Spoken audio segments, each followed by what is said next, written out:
to 52 Living Ideas. Today's is an experiment of a long form conversation.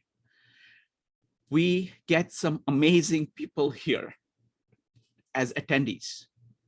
And the rules that I have, the 4 rules, are designed for many people to engage a topic in a way where everybody is getting value from it every minute. One of the rules are raise your hand, keep on topic, be brief, and be courteous. I am experimenting with the rule number 3, be brief. The purpose of the rule remains the same, that you have to deliver, anybody who's talking has to deliver a significant value to everybody every couple of minutes. That rule still remains, but we're going to do it in a way where I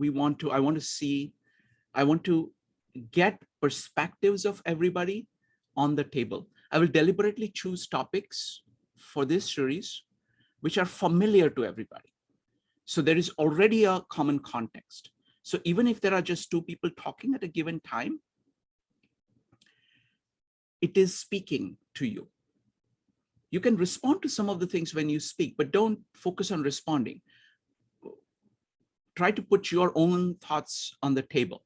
Okay, so that's what, and let's start with the experiment and let's see how it goes. Okay, so what I'm inviting you, the question for today is, what have you learned by attending these 52 Living Ideas? Anything, it's an open-ended question. You can talk about anything that you've learned. You can pick a particular thinker to go into, a particular way of conversation, anything that you want to pick from it. And instead of saying, okay, talk for only 1.5 minutes, I'm going to say, I'm just going to have a conversation with you. So you say something and I will respond to it and we will go back and forth, just like I have when I meet my friends like Joe or Maritza or, people, that's how I talk. And that's what I do when authors come here, I go back and forth with them. That's exactly what I'm going to do. So I invite you, especially people who have attended at least 5 meetups. Let's put that as a thing. Everybody else will also get a lot of value from it, but that's what I would focus on. And then I'll open it to everybody. And I will choose the order in which I think it will produce an interesting program, because I'm going to, it's not, go ahead and type ! If you're willing to talk to me. That's it. If you're just willing to talk to me, you can go ahead and put ! And then we will go ahead and have a conversation. The conversations will be anywhere between 5 to 10 minutes per person. So it's going to be long format, but I want to get through most people who want to talk. So there is that, but it's I'm flexible on that because we are trying to just experiment with format. Now, Marisa, as you were the one who said I should try this out, and great minds think alike, and I was just trying out something that you had said I should try out. So let me start with you. So Marisa, tell me what are you getting from these 52 Living Ideas? What are you learning? Well, for me, I'm getting the well-roundedness. I've always been interested in different topics and how they work together. But with 52 Living Ideas, there are topics that it may not have occurred to me to look into. And then we go into them, and the exciting thing is I get to see how it all interconnects, and it helps to solidify some things that I say as, this is my belief. I can say this is my belief with a little more strength through having been a part of 52 Living Ideas. Wonderful. That's one of the things that I try to do. See, I have advantage because I attend most of these meetups and I run most of these meetups. And what I'm always looking for is, more than anything, I'm looking for people who might have more things to say. So whenever I'm listening to people, I'm saying, okay, can they put more things on the table? And the moment I recognize that, I try to get them to come and present, to participate more. So that way, that's this particular aspect that you're talking about keeps getting enhanced. So it's people come there to discuss something, and then I realize, oh, they know this thing too. So yesterday we had a presentation by Samantha, who is new to the meetup. She showed up with Nietzsche, at Nietzsche meetup, and she had amazing things to say. So I said, okay, what do you do? So she said, I've been working on this philosophy of how internet is changing political thought and action. She said, come do a presentation. It was fantastic. So so that's, I'm kind of deliberately adding those things. And I think for somebody who is trying to be well-rounded, I'm doing this for the same reason. I'm trying to be well-rounded. So, and what I found is that one of the greatest things is that I think this is great for correcting the confirmation bias that we have. Yes, absolutely. And because of what happens is that no matter how hard we try, we get stuck in our ideas. And the simple thing of actually listening to other person is a fantastic way of operating, not only different topics, but the other thing I find is that this is a point that CJ makes about multiple perspectives. That is so huge. Like, for example, we're saying these meetups, right? Each of us is going to have a different take on it. And actually closely listening to each person of what they are getting from a particular thinker, it just expands your understanding of the thinker. And nowhere it is as clear as Lao Tze. So that's, in terms of the particular things that we've been studying, what things have you found particularly interesting? For me, this, the concept, the multiple perspective concept, and the danger of the one story. I really love the variety of different philosophies and philosophers. And as we are ever expanding out from the purely Western perspective, I think that it adds to the well-roundedness of our thinking to have, especially like you said, the Lao Tze. That is such a unique format, even among the uniqueness of all your formats. That one is unique in that. Oh, I have to interrupt. I mean, one of the things that we did, which was really, really out there, was the meetup that you did on Aborigines. Because trying to understand the oral culture is so different that like the entire range of stuff that we are looking at is in kind of scribal, print, electric region, or some digital a little bit. There isn't much there, but there is nothing from the oral tradition. So you were able to do the meetup on that, and thanks to the encouragement of CJ and your own work. And my absolute favorite thing was this guy shows up from Australia. It was great. Yeah, Ash, right? Yes, it was awesome. And he had lived there. Yeah, can you tell a little bit about that? Yes. Showing up and it was great because there actually were some people in attendance who were having a hard time wrapping their head around the concept of what the Aborigines call the dreaming, which is nothing to do with dreams, and it's a way of life. And it was really just awesome to have a participant speak up and be like, oh, I lived with, Indigenous peoples of Australia for a certain number of years. And these are my insights through having walked with them and talked with them. And it really was just like special and amazing. And he was able to provide for us a perspective that none of us could possibly attain. Even my many months of research, there's no way I could get some of these little details because I had not lived there. And he was able to provide that, which was amazing. The other thing I like is that this format is so flexible that during that time, moment we realize that wait a minute, there is some person who actually has deep experience on this, we kind of change things around so he could talk a lot. Now, that was not something that you were actually delighted with it. Oh, it's great. Here is somebody whom I can learn more from. And that of saying that, firstly, thanks to Zoom, thanks to the fact that it is international, the fact that somebody living on the other side of the earth just shows up without us knowing anything about him, they just show up. That's, how amazing is that? And then secondly, once they show up, as soon as we recognize what is going on, we can just jump and make them like the integral part of the program. So I thought that was very good. Yes. Thank And, you. you know, Ash, I'm sorry, Shrikant, another aspect about the discussion on the Aborigines that is highlights just a great growth experience of 52 Living Ideas is this concept of, you know, I was the kind of the discussion lead there. And for me, it was the opportunity to do the research and preparation. And even, you know, I did several months of research to show up that day. And I show up that day and I'm like, I don't really feel that I've done enough research here. I'm hoping that I'm going to learn. And that's exactly what happened. Like that is something that is just gold. The, you know, the time we invest the time and we keep coming back to the 52 Living Ideas because of what you get out of it is so much greater. I would have had to research for a whole nother year to get the little nuggets of information and knowledge that I gleaned from that 1 2-hour discussion. No, that's a great point. So I'll say a couple of things.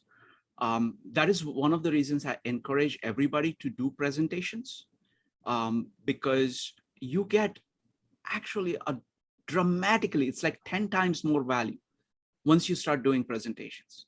And when you think in those terms, okay, because you get values in multiple ways. First, saying that just the effort of trying to put together something, even if it's something that you know well, if you're trying to explain it to someone, make it objective in their own context, the work that you have to do on your own actually delivers 80% of the value to you. It enables you to clarify your thoughts, make choices, try to figure out the structure of things. That's number one. Secondly, when you start presenting, you're going to hear, you know, it's an amazing community with such a diverse background and such diverse experiences, ways of thinking, and you're going to hear all of that. And you're going to be able to say, okay, let me see what I can learn from this. And that's going to take it to a new level. Thirdly, there is always kind of analysis paralysis when you're trying to study something. You want to keep studying it forever. You say, oh, you know, Aborigines is such a complex topic. Let me take a year or two to study it. No, if you say, okay, I'm going to do this meetup 2 weeks from now and focus your mind and actually produce something and then get feedback, you can accomplish in 2 weeks or 1 week more than you could do in those 2 years, because it is a question of feedback loop. And you can do the same thing again and again. Like we are doing many series, like Louis Sullivan series. Every week we are ramping up. I have to interrupt for 1 second, Shrikant, since you brought up Louis Sullivan. I just want to put it out there that introduction has literally been a life transforming experience for me. So that's something else that 52 Living Ideas has done for me. I had not previously been familiar with the works of Louis Sullivan. And I have to say that it aligns so well with so many things that I have embodied as I walk through my paths in life, that it's been an indescribable experience. No, I'm delighted. And I want to connect it to the story of the book. See, when I discovered the book, Kindergarten Chats, I bought like 32 copies and gave it to anybody whom I thought was worthwhile. Okay, and I said, this is incredible. I was so excited about it. And I had this very odd reaction. Like 1/3 of the people said exactly what Marisa said. It just completely changed my life. Everything is different now. I'm able to understand things. My mind works differently. This is just profound. 1/3 of the people said, oh, that's interesting. But 1/3 of the people said, what is this? Why did you give me this? What is he saying? Okay, so what we are doing through the Louis Sullivan meetups is that we are putting all these conversations on the top of written work to make written works more accessible. You can see it very clearly in Lao Tze. I can. No matter how hard I study, how many translations I read before coming to a meetup on a particular verse, whatever I get is puny as compared to what I leave with when everybody else has spoken, read their own translations, given their own commentary, asked their own questions. And when I consider all of that, I am leaving with a far more richer perspective. So this format of 52 Living Ideas, I'm basically trying to do what people used to do when writing came along, of saying that writing is important. You write as best as you can, then you speak it out to the people who are, to group of people who are really interested in that material, take their feedback. Everybody is writing, everybody is talking, and the material is being formed. Your thoughts are being formed, your writing is being formed, the conversation is being formed in these massive feedback loops. So thank you, Maritza. That was great. Next, I'm going to go to Mike. Mike. Wow. Honestly, wouldn't know where to begin, so I'll just begin. Please. I think one of the biggest takeaways for me is that 52 Living Ideas has relieved me of a couple of complexes that I had. One is the imposter syndrome that I think we're all familiar with, that if you're asked to talk about a subject, that when the day comes for you to present, that sometimes we get hit with this anxiety of, really? Am I an expert in this field? Am I really going to try to engage these people? And that's a very powerful feeling. I've had to present for years as a teacher in front of school boards and things like that. And I know that exact feeling of right before I'm about to speak, you get the sense sometimes that, wow, this, like, am I really the one to present this topic? And then it's interesting. It's almost like when you want to dance at a wedding. If you're somebody who's not really interested in dancing, you don't like it, the second you get on the dance floor, you start having the time of your life. It's like this little barrier that you have to cross, you know? And I find that speaking or presenting, that right up to the second that I'm about to present, I'm battling this imposter syndrome. And then once I cross that barrier, almost instantly, I get this feeling inside that, yeah, I am going to talk about this topic because I do have some knowledge. And I also something I got from 52 Living Ideas is that it's okay to just admit that you have huge holes in your knowledge. I mean, how can you not? I mean, we cover so many topics here. And to add to what Maritza said about Louis Sullivan, I sat in on a couple of the meetups and I had absolutely no idea who he was. In terms of architecture, I knew Howard Rourke from Ayn Rand. I knew just some of the more famous architects. But once I got inside that meetup, I realized that you were splintering off into so many different directions, which is another thing that I will add from 52 Living Ideas is the connections between. Let me interrupt, Mike. Sure. Talk about the first points. Yeah. I mean, because I've been doing this meetups in New York for past 5 years, and I have to describe what the meetup is to new people who show up. What are we doing? And what I call it is joint exploration of the world.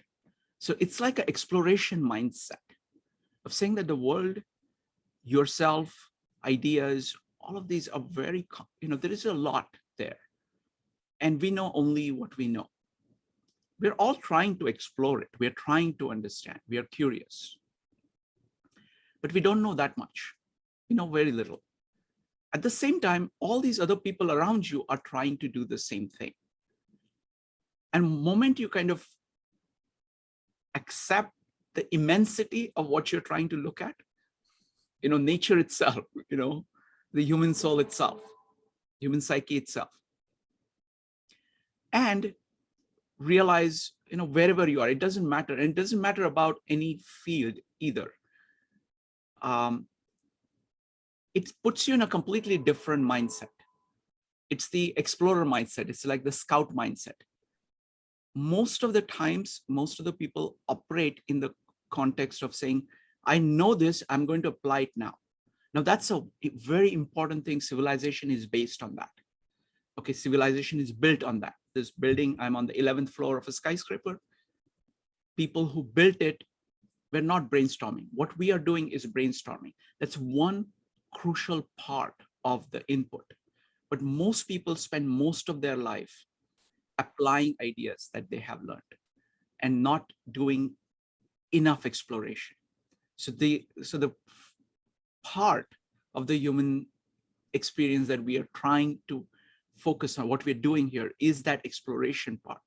Each of us takes whatever the explorations that we do in order to apply it in our own ideas, in our own lives. And that is sacred, that's very important. But that by its nature is individual.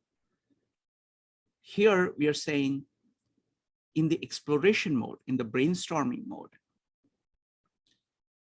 using different standards of saying, be very open about what you know, how little, how much you know, and just put it on the table, honestly. And then then actually hear what other people have to say. And try to understand it, try to integrate it in your own way. Ask questions if you have questions, and learn. So it's the explorer mindset is what the first one. But please go on. You were talking about the connections. Yeah. So through all the meetups, I took your advice, Shrikant, and I have a pretty good notebook that I'm filling up. And I go back, like for example, again, I'll just, because Maritza spoke first, she said, and I'm paraphrasing, I can still share my beliefs, but this time with a little more strength. So I write quotes down from people that I hear in all the meetups because they stick with me. I'm just one of those learners that, as we did in our last presentation, I'm an emotional learner. Interpersonal skill is something that helps me kind of take my steps in life. So when I get to know people personally, even though we're in this virtual format, their comments, if they strike me, I write them down. And then what was very interesting to me, which is another big takeaway from these meetings, is that I'm finding these connections that are very solid in my mind between what you would think are very, very different disciplines. The Tao Te Ching, I connect to almost everything, because in the Tao Te Ching, I just constantly see balance, and which has helped me kind of get a feeling for when I see things that are in harmony and from when I see disharmony. And it kind of helps me navigate my way through that, which was directly taken away from these meetups. And then I remember in the last presentation we did comparing that concept of balance to architecture from the Lewis Sullivan meeting, where architects need to balance the structural aspects of what they're doing with aesthetics. And then if I take that to any other meetup that we're doing, the more that I look, the easier these connections are to find. And just briefly, Shrikant, just a quick takeaway, I want to give you a compliment that the way that you've run these meetups is that you put me at ease right away to have the ability to say, I don't know. I just don't know this subject. So, which is a very important skill to have, right? Because then now what I can do is just take a step back, not respond, and then work on my listening skills, which is another big takeaway. So the connections, my ability to listen has really improved since I'm only here since April, I think. But these are long meetups. I mean, we go sometimes more than 2 hours, and I find that I'm engaged for most of it. Not 100%. I mean, I'm battling, staring at a screen for 2 hours sometimes can be difficult. But what I have noticed is that my ability to listen is really, really starting to stretch out a little bit. Wonderful, wonderful. Thank you. And I wanted to say I learn a lot continuously about this. So for example, I was gone for Chase's wedding, which was very delightful. Chase has been my right-hand person here for the meetups throughout in the New York in-person meetups. He's one of the very few people who he's a young guy, but he's almost like from the 19th century. That's the way I was telling his grandparents, It's like, I don't know how you brought up somebody from generations before you, but you have, because there is a level of kind of self-discipline, benevolence, ambition combined with kind of moralness, and just curiosity, but down to earthness, all of those combinations. So it's just amazing. So I spent like 4 days over there. And one thing I was very happy with was that I could just have 4 different people take over the meetups while I was gone. And I looked at the meetups and they did a fantastic job. So for example, Maritza did a meetup at the Comprehensivist Wednesdays, and I watched it and I said, Maritza is doing something actually very, very good. The way she's engaging with people is excellent. So let's see, what can I learn from that? So what happens is that when each person does their best, all other people, if they are honest, they can see it and they can pick up whatever they can from it, learn it. And so like each person, it's not a top down, it's like, it's a many to many conversation, and it is just organized enough so that it works without disruption. So thank you, Mike, appreciate it. Next up is going to be Evanik, Joe, and Laura.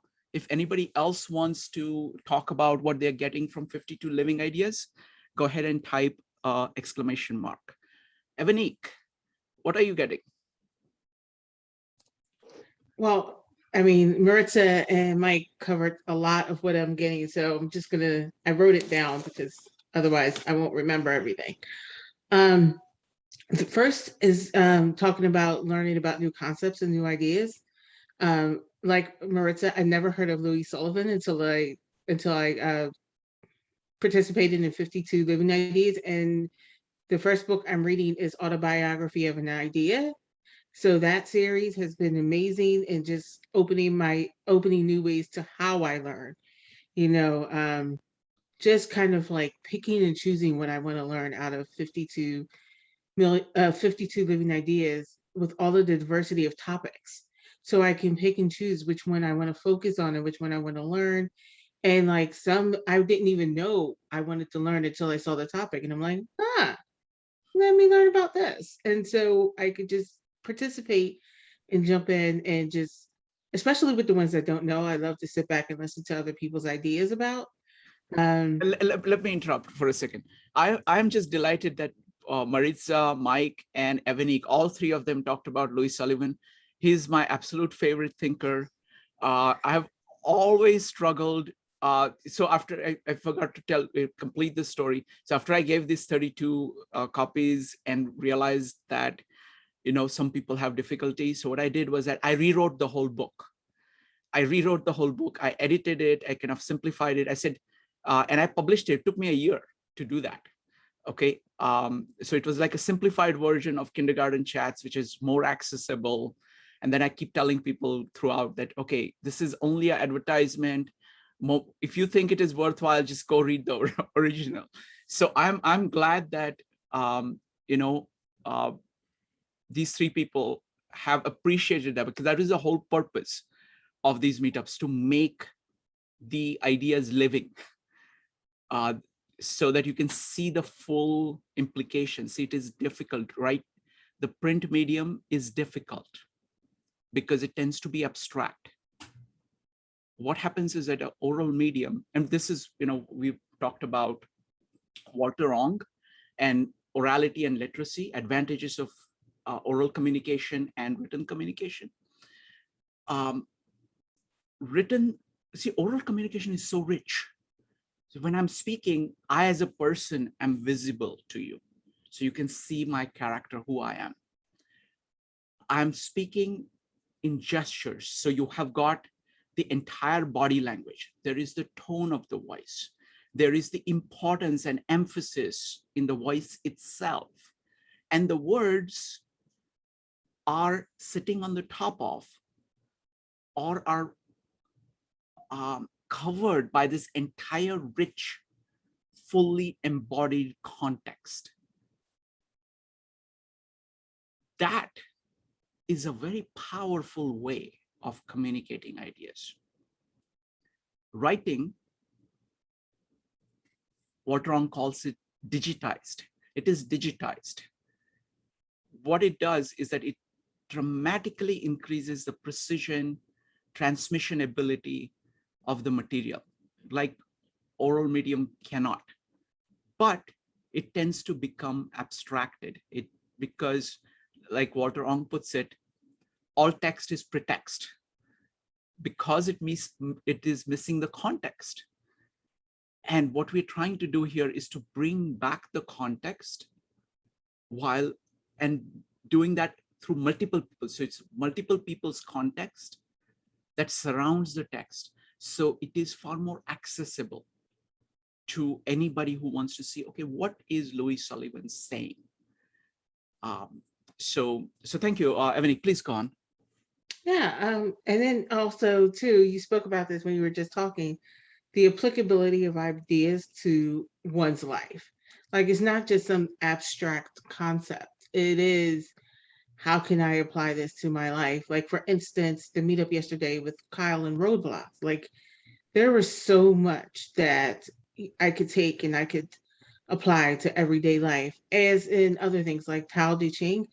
It's also things like that I've always wanted to study, but I never really took the time to study, or I never had the motivation to study. And then you see it and then you're like, okay, well, there's going to be thinkers and I'm going to get new ideas about Tao Te Ching. And Jason is just excellent at like with going through the translation and, you know, just getting other people's ideas. And it's meeting people that you would have never met otherwise. Like there's people, like I would have never met you if it wasn't for 52 Living Ideas. And, you know, there's so many people here that I would never have met in my life without this format. So it's just great. I think I do want to comment on that. I think the people is the best part of the whole thing, because ultimately it is these individuals who are here who are producing the value. And the idea of, I mean, I keep coming back to CJ's concept of multiple perspectives. I'm also thinking about, the concept of context. This is like bringing in, because what happens is that when you're talking, right, you have your own kind of set of, you know only part of reality. So that is the kind of factual base that you have. Then you have processed it. You have like concepts about it, your own organization of it, and then your evaluation of it, right? That's behind what you're saying. But when you are actually talking to another person, or more precisely, many such people, they are bringing in their own context, their own things that they know that you don't know, things that they have kind of figured out from what they have seen, which you have not seen. Their evaluations from that, which you have not made. And I think the format is such that people feel free to actually share. That's also very important. Like, in New York, I'm surrounded by so many people. Two people pass by. I'm pretty sure many of the two people that pass by have incredible things in their heads, incredible context, but there is no context for sharing them. So this is kind of, the meetups are trying to create a context where people can share deep context with a certain ethos, because certain ethos is needed, because these things are actually important to each individual. You have to feel a level of trust. People actually do this with good friends and family. But this is a way of doing this with people whom you've just met. At the same time, because there is some things like, it's a culture that is there. I mean, yes, there are rules, but those actually get built into the ethos of how people interact with one another, the respect that they have for one another, the standards that they set for themselves in the interaction.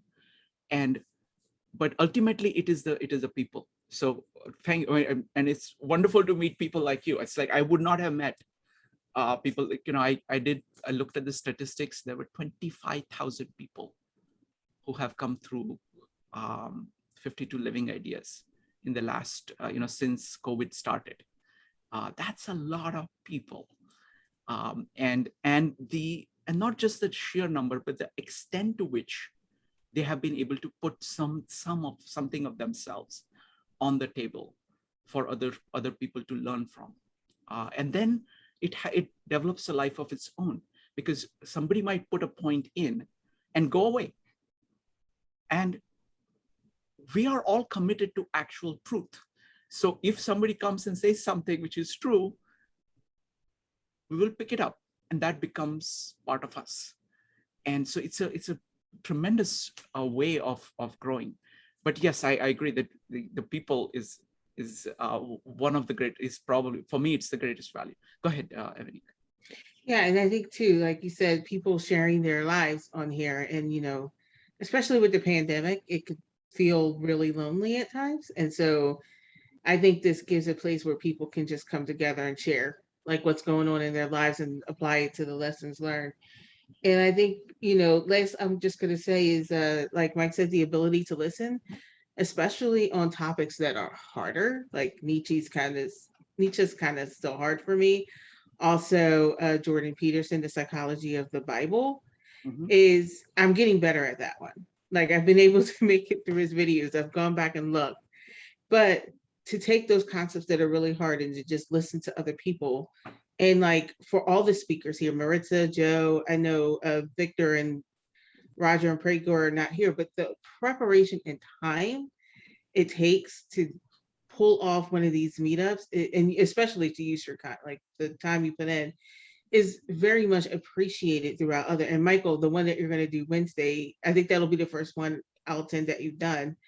And it's just one of those things where you appreciate the time and effort. And like for the speakers, the simple fact that they thought of us enough to research, like Maritza saying that she researched for several months about the Aboriginal culture. I got so much out of that. And so like it's so appreciated. And let me interrupt. I want to say something about that. What I try to do is that I have a very different philosophy on that. Okay, I approach people and I only want them to work on things that they really, really want to work on independently of anybody else. I don't want them to do anything else. So what happens is that from their perspective, Ebony, it looks very different. Okay, so from Roger's perspective or from Mike's perspective, right? This is like, and from my perspective, it looks very different. Like people say, how can you put so much energy into this? Okay, the thing for me is that actually I'm getting so much energy out of it because this is something that I would do anyway, that I am doing anyway. Okay, and what is happening is that by doing this with other people, it is motivating me more. It is energizing me while during the preparation because I'm going to speak to other people and people I like. I want to actually communicate things that I have learned to people I like. That's a positive thing. And then to top it all off, they actually talk back. They actually tell me what they got from it. They make corrections. They point out things. So from the presenter's point of view, it is actually adding to their energy. It is not work. It is not something that, oh, I put so much energy in it. They leave saying, I got so much energy out of this. And that's the only kind of presentations I pursue. Like I will never ask people to do a presentation. I will hear them and I can hear that they are really, really passionate about something. And then I would say, would you like to talk about it? And they say, oh, I actually talk about it to anybody who would hear. Okay, so that's wonderful. All these people do you think they would want to hear this? They'll say, yeah, I want to hear it. And all of these people are going to want to really like to hear it. Like, for example, Kyle yesterday. right? That's the first time he has spoken about his ideas. And I just ran into him at Chase's wedding. And while the big band was playing, at one of the corners, we were, on one of the standing tables, we were sitting there shouting at one another so that we could actually hear what we were saying across the table, about this, and about importance of thinking about roadblocks and various strategies. And I saw that he had something, so I said, "Hey, would you like to do a meetup?" The thing is that he's been thinking about it for years. So he has never done anything like that before. And then I work with them to say, okay, what format would you like? See, that's another thing. People have a wrong notion of perfection. They have a wrong notion of what constitutes communication. So I said, so I typically say, okay, what format would you like? If you want to talk, you can talk. If you want to do presentations with PowerPoints, you can do that. If you want a conversation, I'll talk to you. And he came up with those 4 very simple points, and we just went through it one by one, and then it just worked beautifully. So, so thank you. Please go on, Evanik. No, I think that was it. That was the last thing I wanted to say. It's just been like, it really has enhanced my life in 2021, like just being a part of this group. So that's it for me. Thank you, Evanik. And I have to say that your comments on the Jordan Peterson, the Bible meetups, because you have such a deep religious background and you approach it in a very thoughtful way. You've tried to kind of approach religion, from your own soul, of saying, what does this actually mean? Your comments on the Lao Tze meetup and the Bible meetup have been just exceptional. And people after people, they, especially the Lao Tze, I remember like almost everybody was saying, as Evanik said, this. So it's wonderful. So thank you, Evanik. You're welcome. Thank you. Okay, next up is Joe. I don't know how, but Joe has attended more of my meetups than I have. So please, Joe, go ahead. I mean, it's been an incredible journey. And I was telling somebody just the other night that if I had been exposed to this at an earlier age, my life would have been completely different. So that this actually demonstrates how this is actually life-changing, life-altering. Like you look back and you say, I say, I would have done something else differently. I would have thought about even what it means to have a meaningful life differently. And that's what you've been able to integrate here. So a lot of this intellectual knowledge, but you've made it very practical with a lot of self-help. And you've integrated those two beautifully. And that's the most important thing that I've taken away, is how to live differently. I mean, you look back to the Stoicism. Now, I had been studying Stoicism previously, so I'd been a little bit more exposed to that. But that has been life-changing to me. And I've coupled that now with the Tao.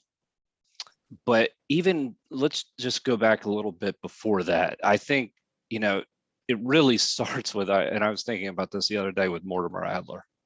I think that those meetups initially were fantastic in the sense that it really gives you the idea of some topical thinking. How do you make connections between all of these meetups? The idea, I remember the Memorial Day of last year, 2020. It was, I believe it was courage that we covered. I think it was honor. It was honor, correct. Yeah. That's right. Courage is also in the 102 yes. Great ideas as well. So but seeing what that meant, reading about what that actually was. Well, and I read honor and courage for that particular meetup. And I remember reading, about Aristotle's golden mean, and then what does it mean to be courageous, and then how wisdom fits into all these things.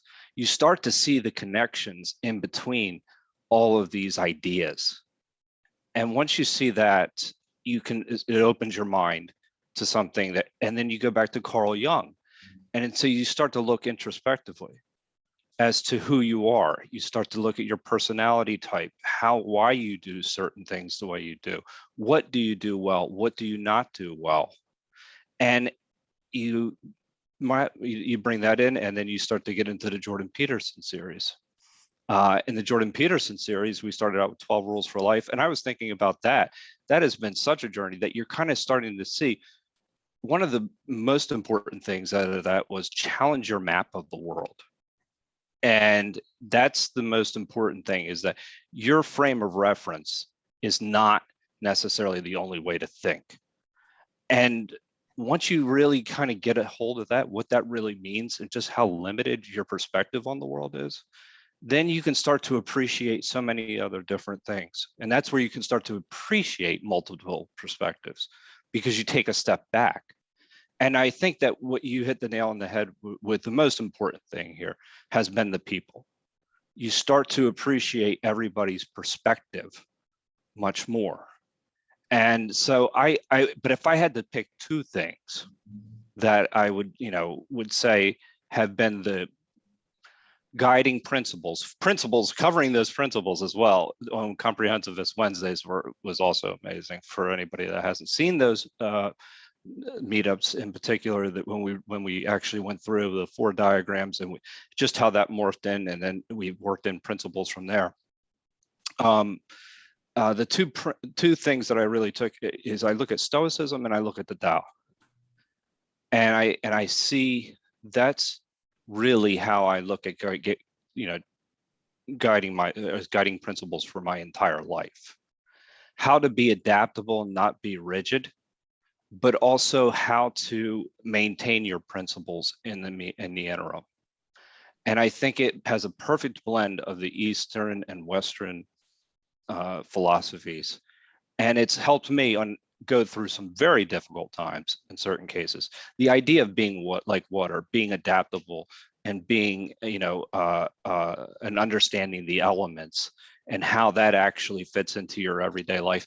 But in addition to how you have these cardinal virtues that still are these guiding ways of what you really need to think about. I think that those are the most important things to me.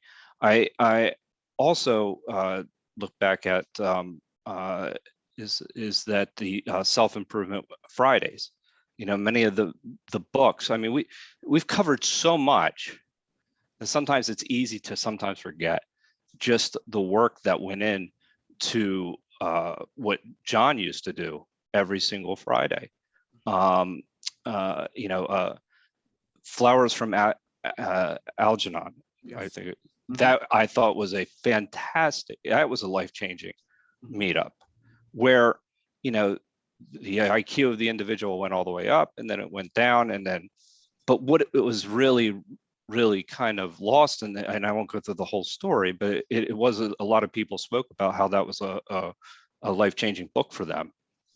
What it really revealed is what was meaningful, in life.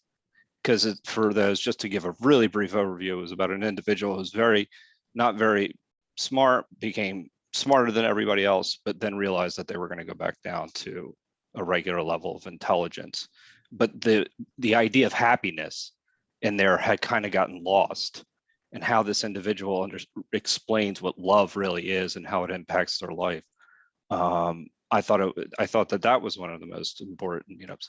Outwitting the Devil is another meetup that was really those types of principles of life, where you start to understand how these social institutions actually impact the way you think on an everyday basis, and how the devil tempts us and gets us away and leads us into drifting. Actually, that's what I kind of thought about yesterday when we were talking with Kyle. I was like, he's talking about drifting right now, and don't allow yourself to drift, and how to live effectively. And I mean, you can go on and on and on. I think even if you think about just these single one-off meetups that you've had in the afternoon with Stacy and doing the calculus series. I mean, that was fantastic. It gave you actually, when you know, the terms that he was using, they were using, I thought to myself, boy, I think I'm going to go back and actually hunt down my old calculus teachers, because he made it so much more simple than and the way he explained it during that particular meetup. I mean, it has been nothing short of a journey of how to live, and you're grateful for it. And sometimes it's hard. Sometimes you're reading this, it can be a little bit frustrating. You're starting to say, what is this philosopher actually saying? How is this actually impacting me? But when you make that connection, and when you're able to see something that you had not previously seen, the meetup on language with Mortimer Adler's, going back to that one, I'd never thought about language without that. If you think about that in terms about how these utterances, how do we come to a common agreement of these utterances in order to mean something, and what that means to be an oral culture, and what language, how we interact with one another, it's profound. And you don't really necessarily think about these things. You think about, and the form follows function. Louis Sullivan takes it to another level. But I've always known that things like architecture are really important, because you think about design. What is it? You look at a building, what goes into, if I were to start from scratch, how would I do this? And you start to appreciate what it really means to design something. And then you start to be able to ask questions when you think about design. Why does this exist? Does it need to exist? And it allows you to really get to the essence of some of the problems that you're actually trying to solve in everyday life, but some of those more philosophical problems on how to live your life. And so with that, I mean, I think it's, as I said in the beginning, it's life altering. Wonderful. Thank you, Joe. I'm going to respond to several things. I've kind of kept notes. I didn't want to interrupt you. I wanted you to have your full say. So several things. First thing I want to say that I'm just tremendously grateful to people like John and Chase and Roger and so many of us. Shelley. Yes, forgive me for not saying that, for what she shared. So many people. What I'm saying is that these are the people who have brought a lot of value to these meetups. John, like week after week, and all these are friends. Okay, these are my friends. I met with John last week. I met with Chase. I met, all of these are friends, and so each person put so much work to put something on the table. Okay, now, and it's a complete win-win. It's like, I talk to them throughout, and they are just delighted with how much they have grown as a result of that. So I want to tell you that each of them considers this to be a critical part of their growth. Yeah. Because, like, for example, somebody like John, right? He has moved to a completely new level. I remember him when he came to our in-person meetups, okay? I used to use him as a standard for how good the meetups needs to be, because he had to drive 4 hours each way to get to the meetup. So he would travel 8 hours in order to be at the meetup, okay? We would have meetups from around like 12 o'clock till about 8 o'clock in person. Okay, we'd start with presentations by various people. Then we would have a group where kind of the people who were the most curious and serious would gather to talk about the topic being discussed. Then this would be about 30 people. Then another 50 people would show up to discuss these in breakout rooms. then we would go to Starbucks to have coffee, and then many of us would go to dinner afterwards. So it was like a 8-hour affair, between 5 to 8-hour affair, and he would travel 8 hours in order to get there. And I said, wow, like I remember one, I think it was January or February. I said, John, this is incredible. This you come all the way. So he says, look, because John is he's a numbers person. So he immediately said, last year I came 48 times. 48 times during the year. He traveled 8. So I said, so first time I met him and saw him, because he's a very he has his standards. He will not do anything that doesn't meet the standard. So I said, look, so the standard for me for my meetups was I have to make it worthwhile for John, because if I make it worthwhile for John, everybody else is going to be fine. So it's people like that, of that caliber, who have put things in. And what happens is that, as Joe is saying, and Joe has been here throughout, so his perspective I value a lot, because he has this kind of, because he has all this information. So all the experience that we've had. And what happens is that each of the topics, he was talking about this one meetup that John did so long ago, and this is what ideas do.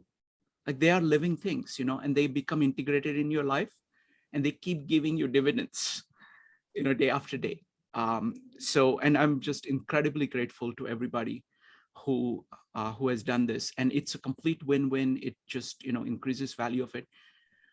For those of you who have not attended as many meetups as Joe, I have good news for you. We have more than 500 videos on our YouTube channel of all the meetups that we've done. And there are some incredible meetups there. And at some point, I want to do like a curation or something like that, maybe produce lists of different kinds, recommendations and something like that. I think it's time to do that, so that you can go ahead. Mike, you wanted to say something. Go ahead. Yeah, I just wanted to give a quick compliment to Joe. I'm getting to know some people here at 52 Living Ideas on the side, through conversations or text. I had a conversation with Joe on the phone the other day that went an hour and 5 minutes, and it was seamless. And I think we were both apologetic at the end that we had to go. I don't remember who said I have to go first, but I looked at the time on my phone and an hour and 5 minutes had gone by. We covered much of what we're talking about here. So I just, again, wanted to give a compliment both to you, Shrikant, and to Joe. It's like you guys are so important to these meetups. But yeah, really easy to talk to, Joe, and your comments throughout all these meetups are just fantastic. Yeah, can I? So it was an amazing conversation. It was essentially about, and I remember the first time when Mike showed up and spoke about chess, and then we talked about Josh Waitzkin. And actually, that was one of them. This shows you just how many things that you can pull. One of we had a discussion about how Josh Waitzkin actually would look at the chessboard, and how he looked at himself. And I've mentioned this to Mike in the past, and how he would look at himself and how that related to him internally, and how he was playing the game versus when he was looking outside himself and playing externally. And the Tao Te Ching, just same kind of concepts that kind of came in. And Mikey, you kind of helped me put those things together with that when we were talking about that. And these are the connections that you can make, the internal and the external, that what the differences are in some, and I've been able to actually transfer that into systems thinking. And yeah, I had a conversation with Mike that was really deep for an hour offline. Mm-hmm. And that's the type of connection that would never have been made without 52 Living Ideas. And his experiences within schools and systems, and how he, and his experiences with teaching chess. I gleaned so much from the relationships that you get, that you obtain here, That's in addition to all the educational aspects of this. So I got it, like you get an extra hour with somebody that's special in addition to what we learn here. I mean, it really, and that's what I mean by life changing. That's really life changing, is that, you know, you have somebody that you connect with and you can talk to an hour just like that. And that doesn't, you know, that's special. And it was me that had to go, and I didn't want to. And that was so I do remember. So it was unfortunate, but Wonderful. So first thing, I wanted to thank people who have produced these amazing meetups, and they're all available on the YouTube channel, 500 of videos. So go ahead and check them out. We've done some incredible series. We've done like probably 50 meetups on Jung. We've done maybe 30 meetups on Stoicism with some of the top authors of Stoicism coming and talking to us. So there is a lot of things that we have done, which we are not doing right now currently, because we're going through, we continue to kind of move forward, but there is a lot of things that we've done. Second, I want to comment on your point about Stoicism and Taoism. yeah. Okay, that's a huge point. Just a second. I mean, Yes, please go ahead. yeah, no, I mean, this has been the most important part for me, because it also is put west to east. It's also, you can see Taoism, and you can see it in Louis Sullivan as well. But just how do you view nature, and how form follows function within that, and how the actual, you know, the elements fit into your daily life, how to be like water. But Stoicism has some steadfast principles. So it's much more yang in its approach to the world. I would say it's much more it's about standing your ground and defending your principles. You're not going to, you know, move off of these 4 principles, but that works, and that serves as my guiding, you know, as to what I'm going to think about. Is this just? Am I acting courageously? Is this wise? And temperance, you know, what, you know, am I actually tempering my emotions? But how to be like water and adaptable in addition to that is a very powerful combination. Is that because there's a virtue ethics here that is there, you know, Stoicism has been mischaracterized as being rigid and dogmatic, for which it's not. It is actually, how do you arrive at your conclusions? And having the Tao in combination with that, being adaptable, and having, you know, this be like water, and how you arrive at your conclusions, it's a very, very powerful combination. That to me is, yeah. And one of our conversations that we had offline, where I said, well, you know, what I think is missing is, and I remember the statement I said, I think what was missing is an element of justice. And I forget exactly what we were talking about. And you said, but that's a very Western way of looking at it. Yeah. And I remember that, and that clicked. I will never forget that line, because it was a Western way of looking at it, but it was also, you know, anyway, I'll let you go. Yeah. So firstly, Joe, I want to say, of all the people who have been here, you know, I think I am most grateful to you.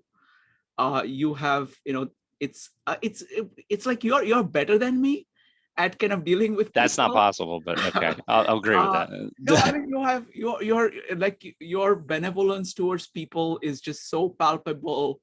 You're so good at doing your, you know, it's just amazing. And so I'm really, I mean, I consider it an honor to call you my friend. And it's very, you know, it's so difficult to get good friends. And I'm just, you know, so I mean, for me, that's huge. So thank you. The second point is that Stoicism and Lao Tze, you've kind of hit at a really crucial point, because this is like the heart of metaphysics. This is the heart of nature, what nature is, and what human beings are. It's the nature and culture. It is, and both Stoicism and Taoism get at the core metaphysical issue better than anything else in the West or East that I have seen. Dichotomy of control is all about saying nature is nature and will is will. Separate the two. Existence is existence, consciousness is consciousness. Keep them separate. Most problems come by mixing them up.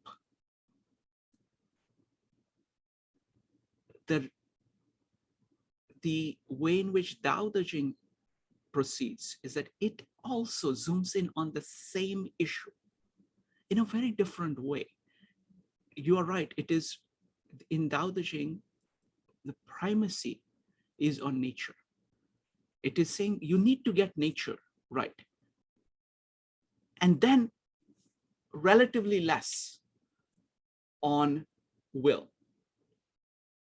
And mostly whenever it focuses on will, it is telling you about that the will needs to be subservient, has to come after nature. You have to accept nature and then have will, which is also what Stoicism is saying. But each of them are really zooming in on the most important issue in human life. It is metaphysics. It's like, that's the bedrock of everything. That's the start of ethics. You can't really have ethics without getting metaphysics right. And that's what both of these do. And they are complementary. As you're saying, they are complementary because Lao Tze is so good on the nature part and warning that make sure that whatever you do as human conforms, it acts in accordance with nature. And Stoicism, which is more yang, so which is focused on what humans should do as a primary thing. And it is establishing what you need to accept as a secondary thing. So it's like, both talk about both, but the amount of time that they talk about each of them is different. Actually, their understanding is different. So this is something I learned from Yasuhiko, is that you should never accept somebody else's ideas as that's the truth. Any ideas you're studying or anything anybody is saying has to be accepted, has to be integrated with what you know. We know a lot more than Lao Tze. There is a lot that has happened since. There is actual facts, which are more. There is actual processing, which is more. There is a more nuanced, more comprehensive evaluations that we have done. People, East and West put together has done a lot more since Lao Tze. And you can't forget that. You can't throw that away when you are looking at Lao Tze. You have to say, at the same time, Lao Tze did it early, so you can see kind of the core issues delineated better than in other places. So you take that clarity and then you add to it. East and West are different. Their strengths are different. Their weaknesses are different. I don't understand it. Okay, I'm struggling very hard. And you throw India in the mix, it becomes even more complex. But at a very big level, when you look at China and you look at West, what China, or here I specifically mean Lao Tze, not Confucius, but Lao Tze mostly. It is close to nature. It is close to the rhythms of nature. It is close to the health, the yin yang, the entire Taoist way of looking at it. It's close to nature. It respects it. It gets it almost at a perceptual level. It imbibes it. It represents it. It is visual. It is metaphorical. It is poetical. It is intuitive, and all of that is the strength. And that I see it nowhere better than in Lao Tze and Lao Tze. West, at the same time, when you appreciate that, you can't throw away other things. So for example, West is superb at naming, superb. The entire practice of science and technology and the laws that we have are based on naming and providing corrective mechanisms for naming. What Lao Tzu is saying, don't name in a way which disrespects nature, ignores nature. That's the start of saying, don't screw up. But the entire development of saying, so how do you do that? How do you have concepts? How do you do kind of testing? How do you use Bayes' rule to check things? How do you use feedback loops? How do you use OODA loops to check all of that? That's all Western. How do you develop science? How do you develop technology? That's all Western. But Stoicism gets to the heart of it. It's saying, accept the things that you cannot change, have the courage to change the things you can, and wisdom to know the difference. It's like, I always think of Stoicism, the dichotomy of, I think dichotomy, if you get dichotomy of control, you get like 80% of the Stoicism. You get everything. Everything else is kind of consequence of it. It's very simple. It's like you're in the room and you're trying to get out. Know where the walls are and know where the door is before trying to just hit your head against the wall saying that there should be a door there. It's something like that. So go ahead, Joe.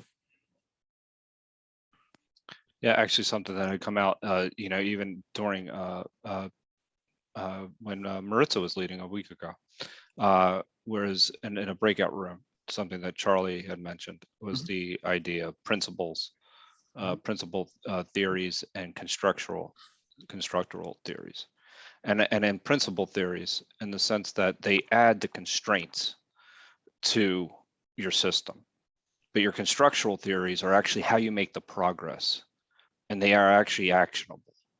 So I look at the Tao Te Ching, something similar. Nature, it starts with nature, that's the principle. And it adds that, lays the limits of this world, the natural world.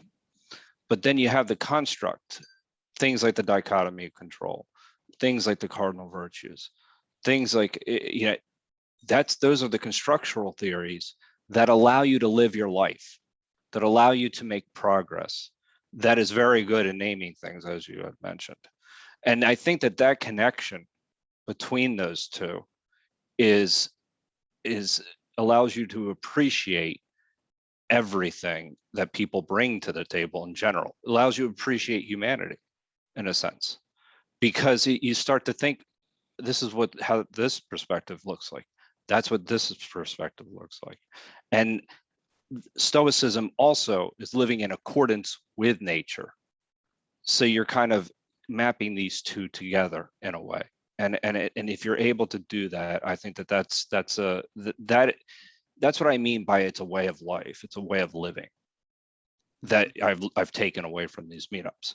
And if I'd had this, I'm not looking back, but if you had this at a very young age, my value system would have been developed. And I can't express how important that really is. Your value, literally your entire value system would be different. What you value, what was important, why it's important. Some of the things I knew intuitively, but this has actually given me context to how to live every day. So I think that these two, linking these two, we could actually, it would be interesting to see how one of, something like Yasuhiko and Massimo together at some point as a meetup would be incredible to see how these two link together. It would be very interesting. Just a thought. Wonderful. Thank you. Thank you, Joe. Last point I want to make is about what you said about Mortimer Adler and 103 Great Ideas. Okay. Actually, I started my meetups as 103 Great Ideas in New York. I was studying Mortimer Adler, and I wanted, I have to tell you the story. It's very short. See, New York, I love New York. I'm a city person. I was traveling in a subway, and I ran into this person whose meetup I had attended. And I was telling him about this project I'd done on with a friend on 103 Great Ideas, which spent about 3 years going through all these 103 Great Ideas. And he says, you should do a meetup on that. I said, how can I get really thoughtful people to come? This is, what this is? This is like, this is a summary of what all thinkers in the West, philosophers, psychologists, economists, novelists, scientists have said about the core ideas on which we live. It's a lot of things. How can I do how can I find people like that? He said, no, I have meetup groups. I'll help you. So I said, sure. So I started, and first time we had 9 people. Next time we had like maybe 16, next time 25. And so that's how we start. This meetup was called 103 Great Ideas before I changed the name to 52 Living Ideas.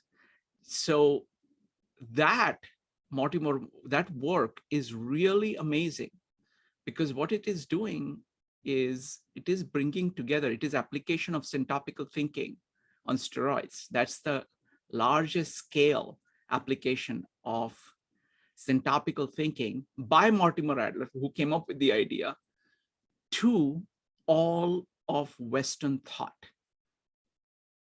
And again, what happens is that, look, I feel very passionately about ideas and people like this.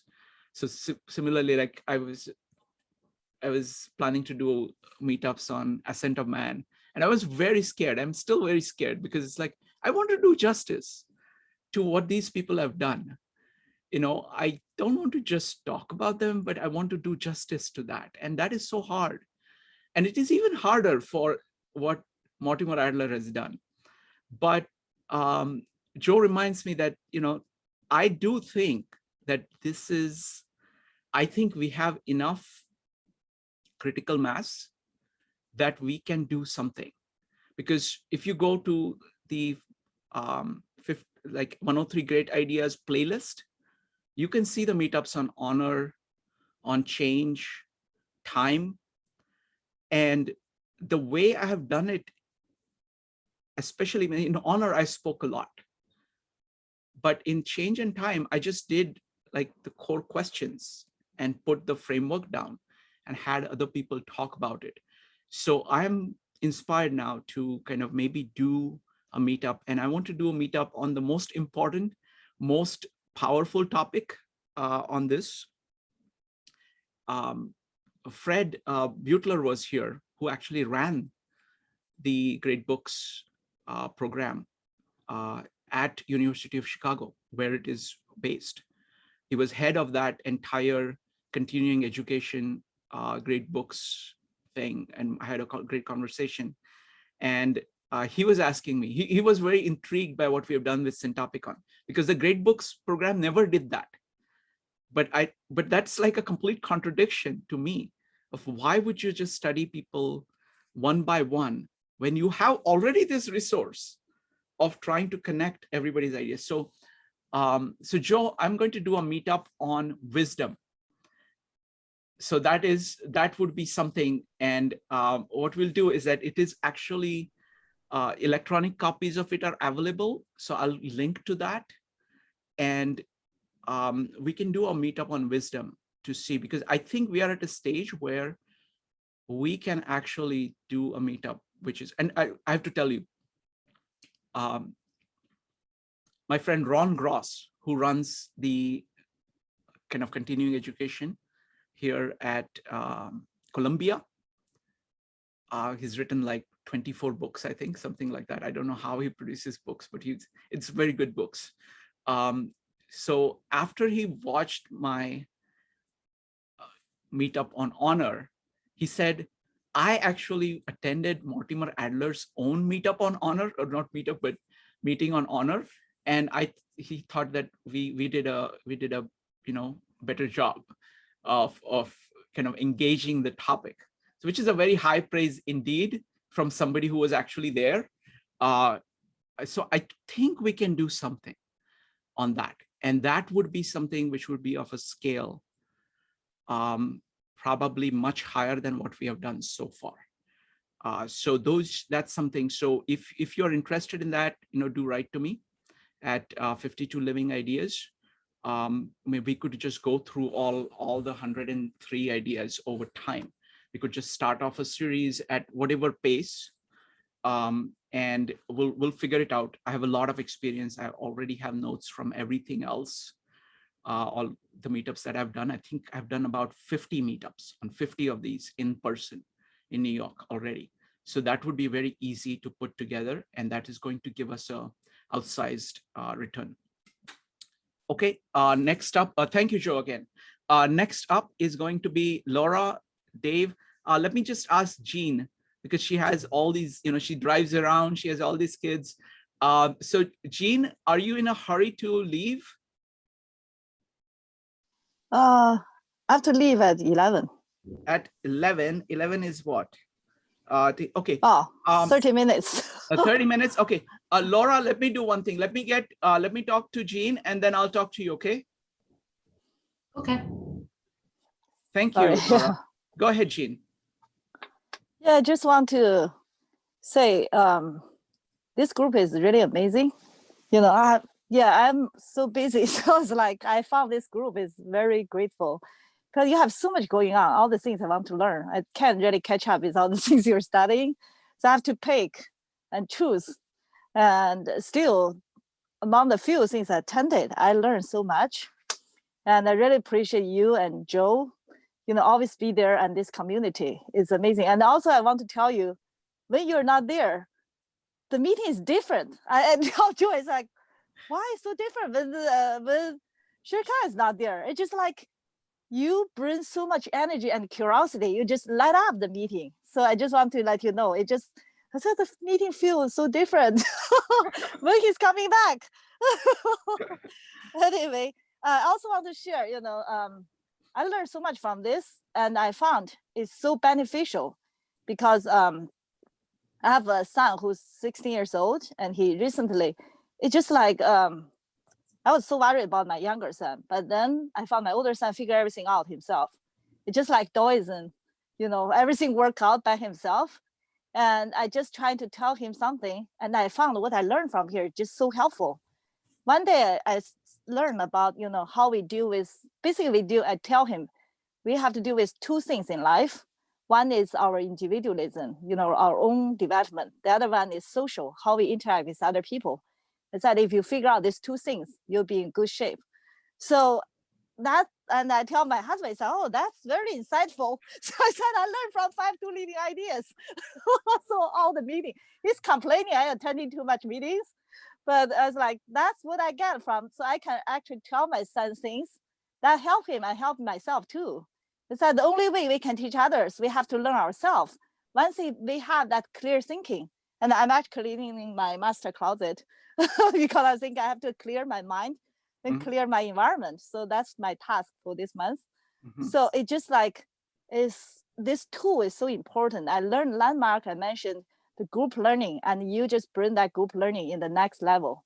And the people you gather here, just amazing. So I can jump in any moment, even when I drive it, I have to check in to see what's going on.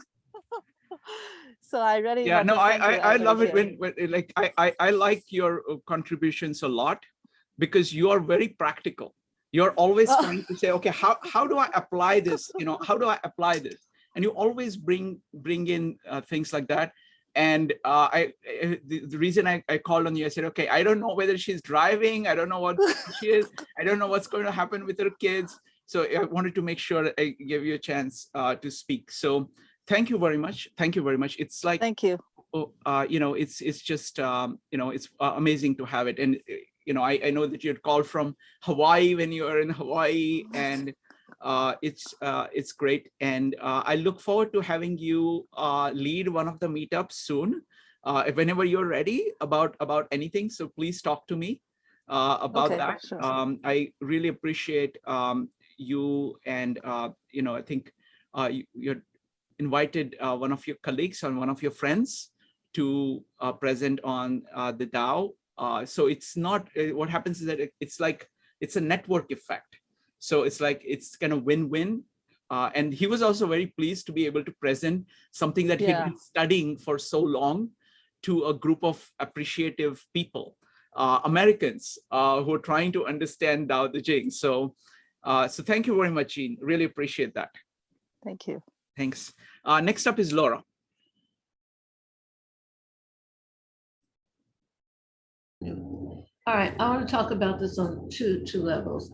The first one is I'm a change agent, and that's the way I always view things. And so I've resonated very much to the aspects where that has come through.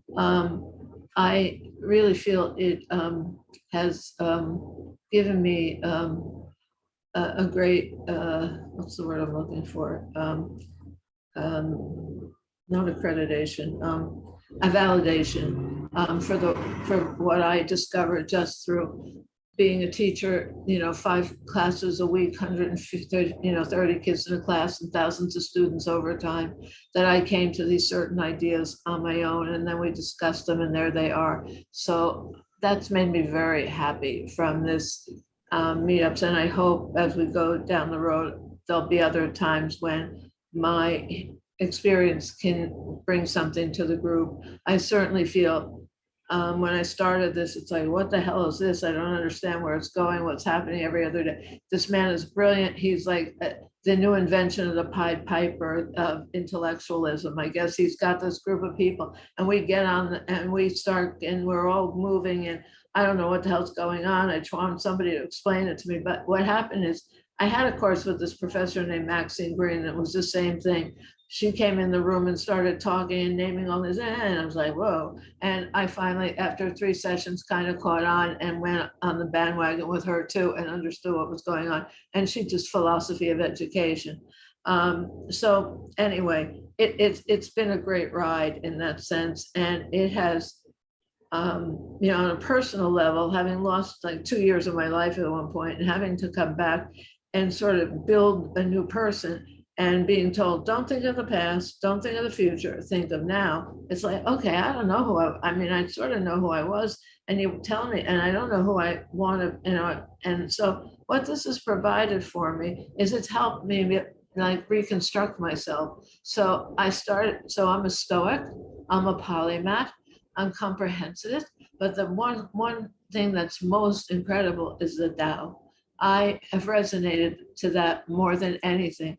And I find myself in my daily life now constantly translating my world into the Tao. It's been so meaningful and so wonderful. And it gives me this sense of peace inside that I don't know where it came from, but every time troubled waters come through, I just think of the Tao, and I think, and I seem to be translating my words into how it would be said in Taoism. I mean, it's a little nuts, but it's really wonderful. So on that level, it's been absolutely incredible ride for me. And I thank you from the bottom of my heart. I also thank you for your patience with some of the, funky things that my brain world has put me into. You've been very kind and generous with that, and I really appreciate it. And to the marvelous people within this group, you're all terrific. You're all making it a wonderful experience. I learned so much from all of you. A lot of it sometimes I have to take by osmosis because I can only intake so much information and sometimes I just have to let it sink in, but it does sink in, and it's an incredible experience. So on those two levels, it really, and I get it now, and I can follow where you're going. So at what is you have really in the crazy seam of the spectrum has developed, I understand, and it has helped me create myself. And I really am enjoying that, and I enjoy it tremendously. And I love Louis Sullivan, and I love the autobiography of an idea. And I'm going to have to buy kindergarten chats and go back to that. Louis Sullivan has been, like I said, he's like the Jane Austen of that time. And he's an incredible, and I like the architecture of it. And I paint now as an architect. I feel like I'm an architect with all of my paintings, and I'm building them piece by piece, and hopefully they come together and won't fall apart. But so that's another part of my life, is the Louis Sullivan architecture in my world, in my mathematical aspect of my paintings, and there's Louis Sullivan all the time. So you've changed my life, Shrikant, and I owe it all to you. And I hope I don't fall apart at the end of the road, but I think it's been a great ride. It's Route 66, man, across the United States, in our convertible. What can I tell you? Well, thank you, Laura. Thank you. I want to say several things. I'm really inspired by your courage, because when you we kind of take the brain for granted, and we just proceed as if everything is going to work. And when things don't work, and when you're trying to put things together and trying to actually live and trying to put together the context, the kind of courage, the effort, the determination, the sheer work that you need to put yourself back. The great thing is that you've had a great life. And that's really your biggest asset, because that's there in your brain somewhere. Everything good that you have done, all the achievement, all the teaching, all the commitment you have had to your students, all of that is there. And then you have this, and then you're trying to recover from it. The biggest asset you have is that you have to bring back some of the things, because that's the thing that made you live and be who you are, and you're trying to bring back. So I am always inspired by the sheer courage and determination that you have, and the, kind of working at it. So it's just amazing, amazing to see.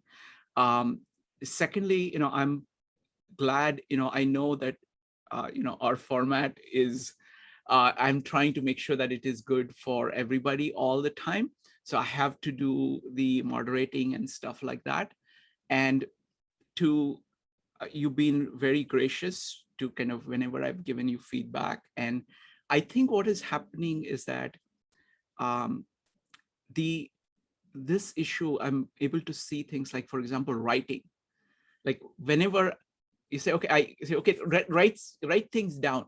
Okay, that is so much the power of writing, just putting like words down, like 3 words down. That serves as like a trail for your mind to proceed on. Just the power of that. I can see, like, because I've seen your interaction over time. And if you look at the conciseness, to the pointness, profundity of what you're saying, see, you have a lot of things to say. And now you're able to say it. I can see that there is a big difference in how crisply you're able to express what you want to say without divergence. And that is good, because that is actually something that is not just for the meetups, for living, of being able to be focused on something and pursue what you need to pursue. So thank you so much for being here. Sorry, you need to unmute yourself. Time I say something concisely now, I think of you. And every time I speak, I think of you, time out, don't make think of everything in terms of 2 minutes. Yes, that's the simplest thing. I also do the same thing. Okay, All right. I'm too verbose. I can't say things enough. I'm not, kind of precise enough. I can't bring everything together. And I'm trying to kind of put it in brief all the time. And so time limit, go ahead. Wow. What's that? I'm sorry, we didn't hear you. Go ahead. I said, we love to hear you speak a lot, so we don't mind if you're not concise. Yeah, I mean, it's speaking a lot and concise are kind of two separate things. So you can be concise and speak a lot. So you can be saying, if you can speak a lot, but you have to say a lot in everything that you're saying. Say a lot of concise sentences and speak a lot. That's what it is. Yes, exactly. So thank you very much, Laura. Really appreciate it. And I'm always delighted to have you here. And thank you so much. I really appreciate being able to be here. Thank you. Next up is Dave. Oh, yes. Yeah, this has been wonderful. And I think I'll mention, what Joe said. I wish I would have encountered this in my 20s instead of my 70s. But it's a great adventure. And I really want to thank you, Shrikant, for taking us on this adventure. It's, almost this comprehensivist stuff, but blending the self-development with the evolution of our, of all mankind. It's a wonderful journey. And I like the structure of it. I've remarked several times to people who have dropped into a meetup and say, hey, this really goes well. But the fact you structure it so one person doesn't monopolize, I mean, except the presenter, of course, but you have it so everybody gets a chance to participate. And of course, the breakout rooms, the majority of the time we're using those as a good time for discussion. So we all get to throw in our 2 bits, and then Q&A or the lightning round, whatever. I think the way you've structured is great. And the other part of it that goes with that is the preparation. And it's only taken me 1.5 years, but I finally figured out that I need to look at the meetup thing and see if there is some preparation. Because sometimes it's only, a 5 or 10 minute video, but it's a great thing, or 2 or 3 pages to read in a short period of time. And of course, I know I have my favorites. What I was planning on doing today that I give more time to, I was going to listen to about an hour of Jordan Peterson and listen to the Ascent of Man for Friday. And it, just happened I would, have to go online to get those links. That's how I happened to see the structure for today. But so there are those meetups that I'm going to do a lot of preparation for, that I'm going to have a lot of investment in. But I also know there are some I can show up at and still participate well, and it's still worth my while and still will get a lot out of. And as you mentioned before, it's the different perspectives and the interaction with other people. And I would just, while I was listening to other folks make their contribution, I was just realizing without this, I'd just be watching TV. I'm the classic introvert, although I get out some, but this structure where I'm watching the Hollywood squares here, but I'm interacting with other people. It's such fun. And I have to tell you my Jordan Peterson story. And that was one of the things that really drew me into this, because he's, as I say, such a charismatic speaker, so knowledgeable. And I think he's read every book that's ever written. But Tuesday morning, I go to a veterans group. And of course, I'm the oddball liberal, and they're all conservative, pro-military Christians. But I was really surprised about a month ago, one of the guys, he's about 50, was talking about, oh, I heard about this Jordan Peterson guy or whatever. And so I think the next week I gave him my copy of 12 Rules for Living, and he hasn't started reading it yet, but he is watching some of the videos. And then there's an Air Force officer a couple weeks ago said, yeah, I watched one of those Jordan Peterson things. So I think in the description, they say, it's one of the most famous philosophers now or whatever.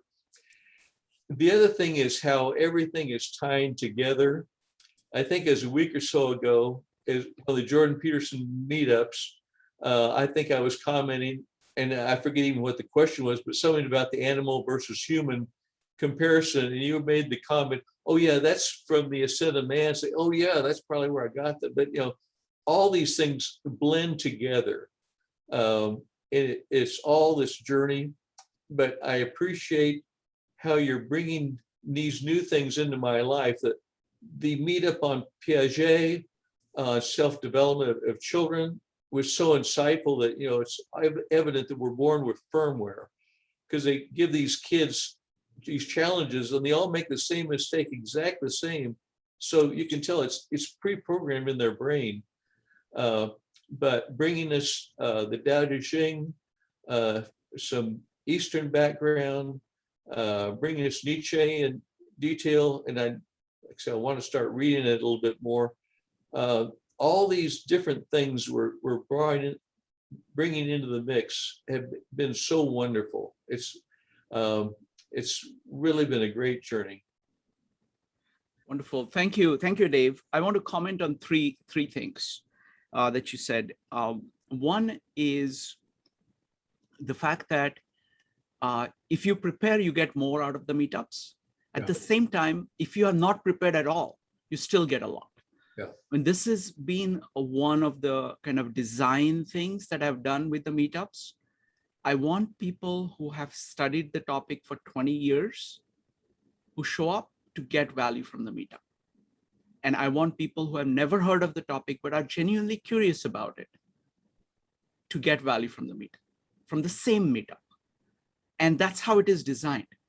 The people who have studied it for 20 years and anything in between, the more you have done the work, the more you're going to get out of it. That's the law of life. More you put into it, the more you get out of it.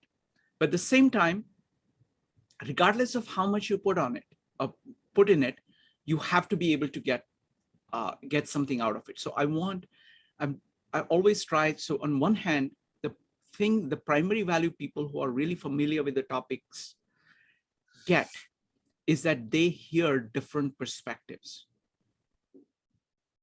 Even if you have studied something for 20 years, seeing a whole bunch of people who have never heard of it approach it, ask questions, make comments, it gives you a completely new sets of perspectives, and it will make you think about your conception of the topic. So I think that's the primary. For a person who has not done any preparation, who is just coming in, what I try to do is that I try to make, I consider myself to be the advocate for the audience. So it's my job to make sure that things are clear enough to everybody. This is whether I'm doing an interview, whether some presentation is going on. I want to make sure that it remains accessible. And the format that we have of essentially kind of presentation, breakout room, and kind of lightning round, that's like general format. We do all kinds of variations on it. It's all designed for that. So breakout room is a good place where a person can ask questions. Presentation and kind of clarificatory things, and make sure that everything is clear to even a beginner. The breakout rooms is where it's like other people who know a little bit better can answer questions. And then at the end, you get a far more complex set of questions and answers, which are going to be really, really fascinating, especially to people who know a lot about the topic. So that was one, any level. The second thing I want to say is alternative to TV. Yes, this is not TV. This is not TV. I want you to be using this thing, which is an antidote for TV, by the way. Okay, this is a fundamental antidote for TV. Anybody who doesn't have this is going to die by TV. Okay, so the thing about TV is that it's essentially passive. Life is active. So in that sense, it is not life. It is imitation of life. It is something that allows you to pretend that you're living when you're not. It is a effortless way of drifting while thinking that you have, while pretending that you have a definite purpose. It is really, really destructive medium, the way in which it is used by most people. So it's definitely about, and one of the best comments I have received in writing was, there was this one person who wrote just a couple of weeks ago. He says, your 52 living ideas is the most exciting thing I have encountered since I first laid my eyes on a book. Okay, so that's the goal of trying to create a medium which allows for intellectual growth. This is kind of going back to pre-print era, in the first age of writing, with the full advantages of the print, with the full advantages of TV, because this is visual medium. So all the greatness of the oral communication, the presence of people, not perfectly, but to some extent, some things are, face-to-face is still great, but given that we are in all these different places, this is incredible.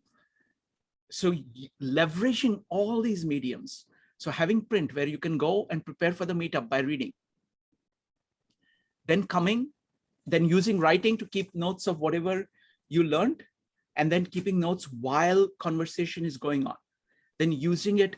So a way of coming up with a composite format that allows for deeper engagement with the material, with the help of other people.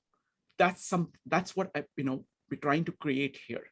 So so that was the second. And the third thing, I liked your story about Jordan Peterson, because what I'm hoping is that, and what I expect, I've heard many people talk about it, is that it actually helps you in your own life, because these ideas are not just personal.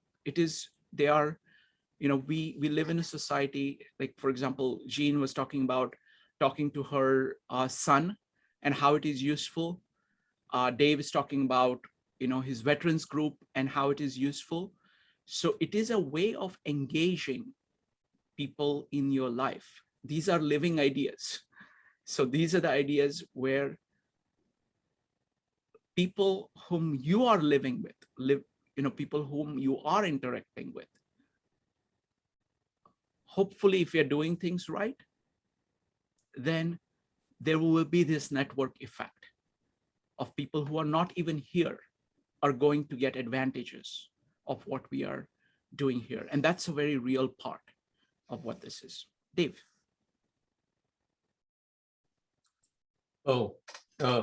It's great. And again, want to thank you for all you do. And it's unbelievable that you are attending almost every meetup, leading it.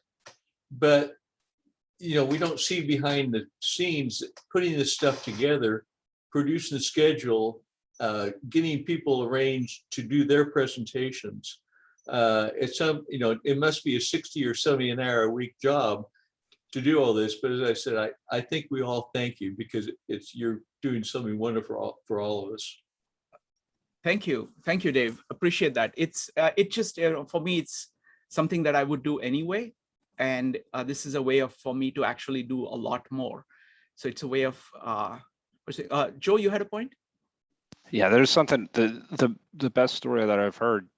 Yeah, I think the most important, and I think it's important that you share it too, because that you got this letter and this book, mm-hmm. and you thought it was just a book, but it was a entire book of handwritten letters of how many people had changed their lives. I mean, that's the mark. I mean, if we're talking about how you're changing people's lives, that's the mark of a well-lived life. That's an incredible thing. First of all, just to have somebody handwrite you a letter anymore is kind of really incredible. But I think that's something that really captured, and you shared that early on. Yes. That's an important story. Yes. So what happened was that I think it was a year or two ago, before COVID. Somebody in the meetup, my in-person meetup, this was during when we were doing the in-person meetups here. Somebody found out that my birthday is in February.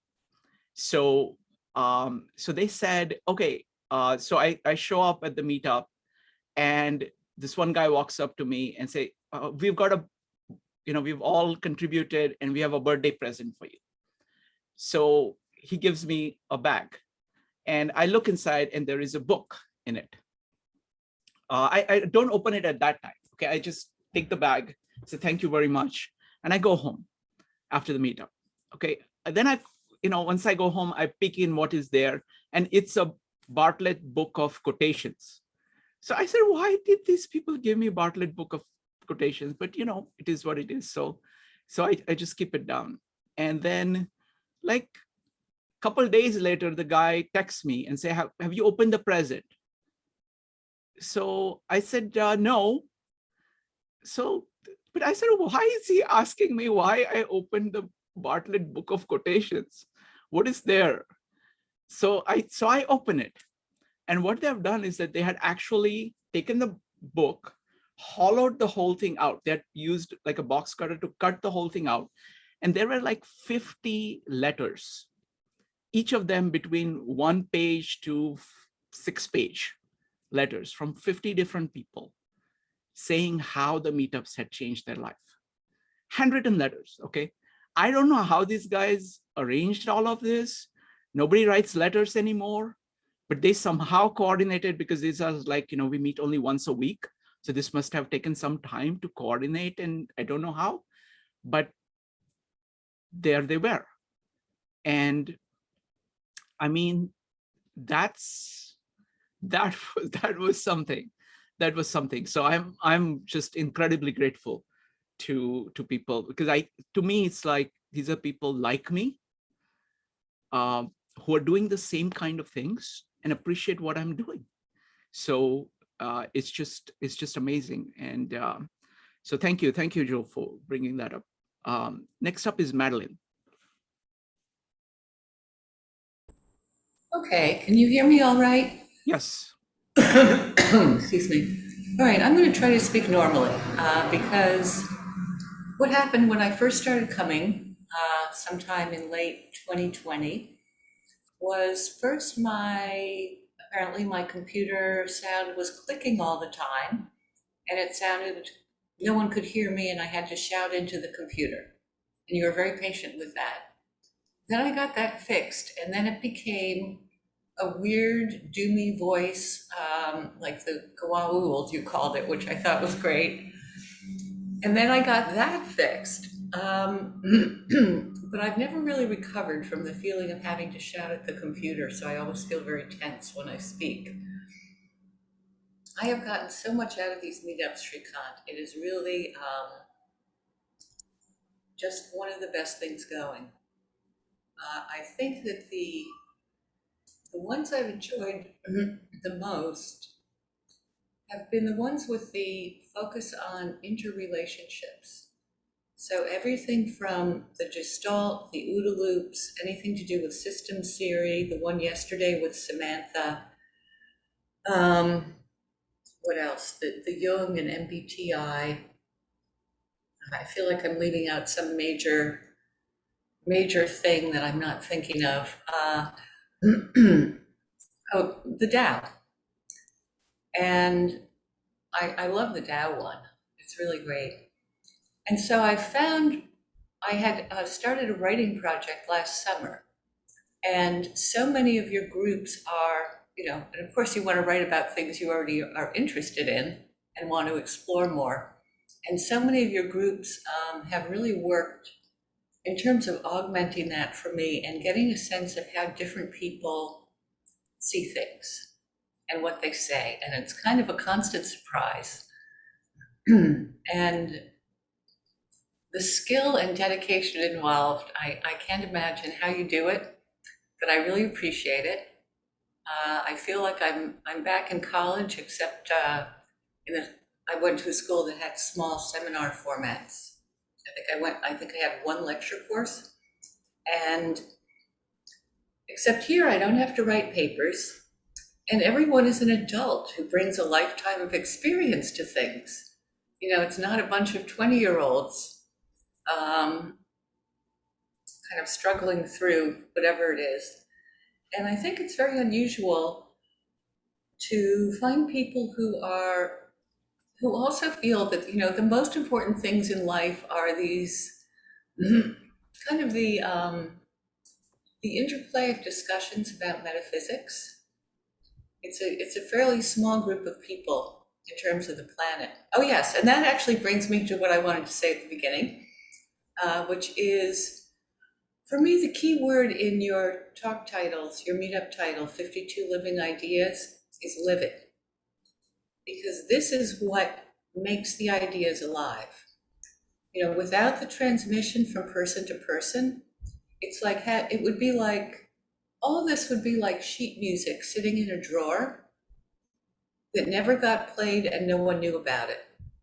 And then eventually, over time, people forgot how to read music and civilizations changed.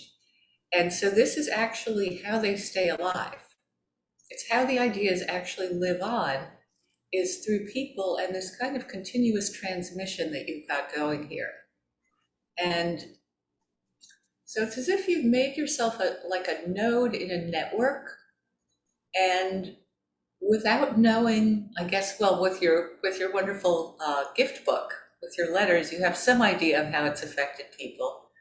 But it really does ripple out into the world in probably surprising ways. And I think, my guess would be that all of them are positive, at least from my point of view.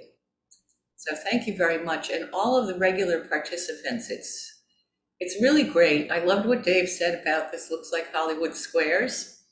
It was very difficult to adjust to seeing lots of, you know, 1-inch tall people here in my living room on a screen. And it's really great to see the same faces over and over again and hear how people are doing and what they bring to one meetup from another meetup. It's fascinating. So thank you, Shrikant. Wonderful. Thank you. Thank you, Marilyn. So a few points. I have 3 points. Firstly, about the sound and the style. So I think your sound has improved considerably. This is a great sound. It's like so thank you. I think that makes a difference. Second, I want to say that this is an issue that I always struggle with, is that each person has his own style of presentation, and the meetup has a far more kind of fast-paced presentation. So sometimes for somebody like INTP like you, who like to take your time to kind of look at things and talk through things, it is a little bit irritating for you guys sometimes to say, okay, but you have had, you know, kind of the good, you know, kind of good spirits and stuff to take the feedback and kind of keep on track and everything, because like different kind of people have different natural styles, which are very valuable.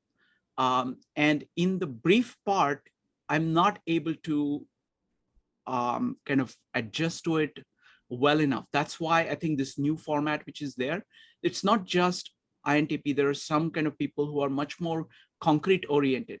The way they actually process things is by talking about the concretes in which they are imminent. So what they have to do in order to kind of make their point is that they have to actually tell you about those things.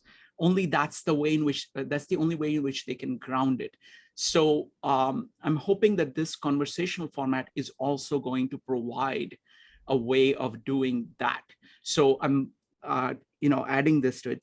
The next point about the living point, I think that is huge. I think what has happened is that even since almost print, and definitely like in print, you can see that if you look at the Enlightenment time, the way in which they dealt with the printed material was very different than, let's say, the 19th century or 20th century. There, like if you look at the correspondence amongst the founding fathers, the idea that the book is only a starting point, You have to put it together on your own, through your writing, through your conversations, through your correspondences. That was taken for granted. And what has happened is that in the 20th century, people have forgotten that. So I think we are bringing in that livingness of a book, of what a book has to offer, on one hand. Second thing is that at the other extreme, you have TV, which actually tries to live without ideas. And it's only kind of response to other people. It's like, it's very imitative of very selected kinds of things, which will sell ads. So it's a very odd kind of medium when you actually think about it. So what this is doing is that this is actually creating a medium which is actually similar to the way in which the written word was used when it was originally formulated. The last point was about universities. Especially for humanities, I think the universities are terrible. And what we are doing here is far more.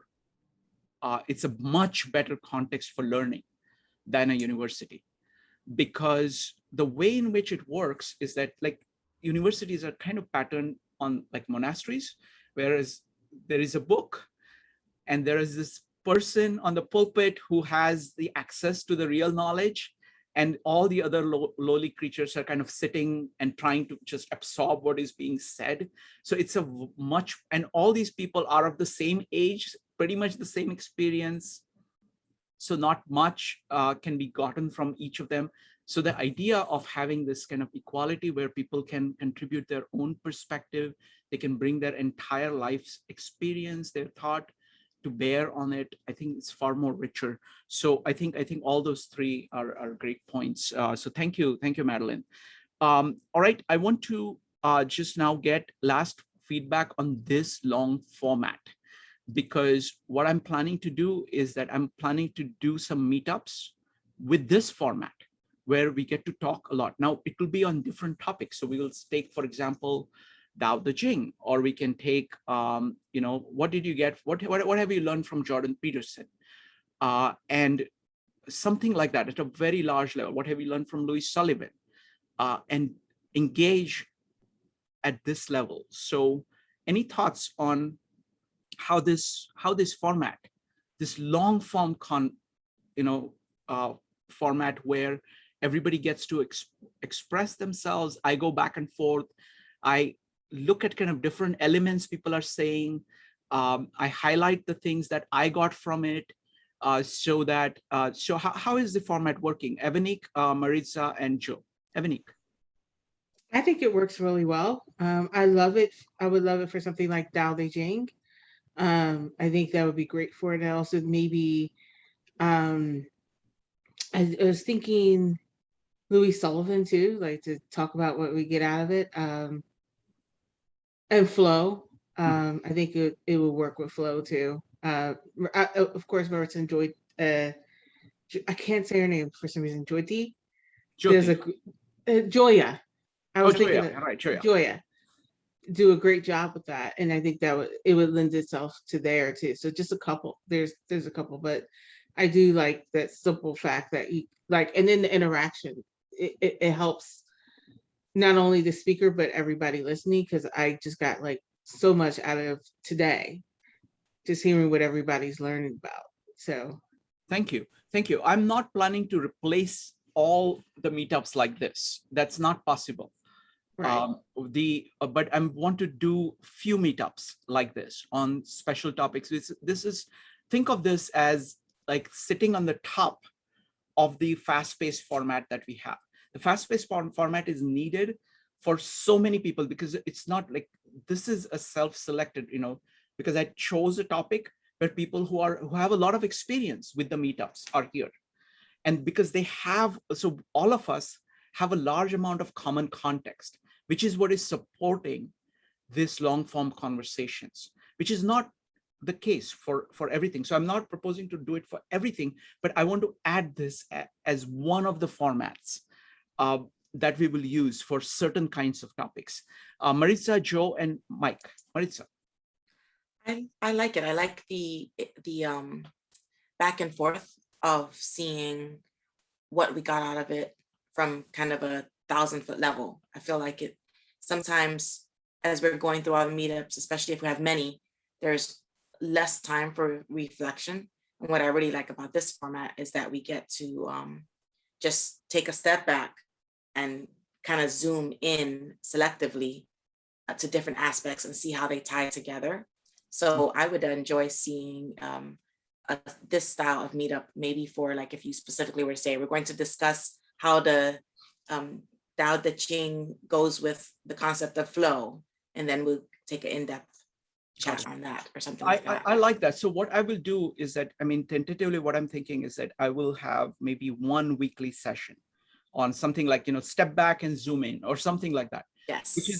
Which is all going to be kind of integrative, and most of the people who will be there will be people who have a lot of experience about that particular topic. So that will serve as the glue that will make this possible. So I'll do it. I'm thinking of doing this as a weekly one session, which is more integrative, which is more, it is exactly as you said, kind of stepping back and zooming in. The thing that I'm most concerned about this format is I want people to be able to speak in their own terms. I don't want to, it's a very delicate balance, okay? And this is the most challenging thing about it, is that I want to hear what people have to say. At the same time, I want to participate in a way where I add a few things to it. That is fine, that's my opinions. And I want to summarize what is being said and what I think is the key things is being said. And I think that highlighting, if I'm doing it right, will help other listeners. That's what I'm hoping for. I don't want it to be about me. I want to make sure that everybody can express themselves in a fuller way. Do you think that happened today? Maritza? I think so. Okay. Very good. Thank you. That's the biggest concern I have about this format, that I have to be very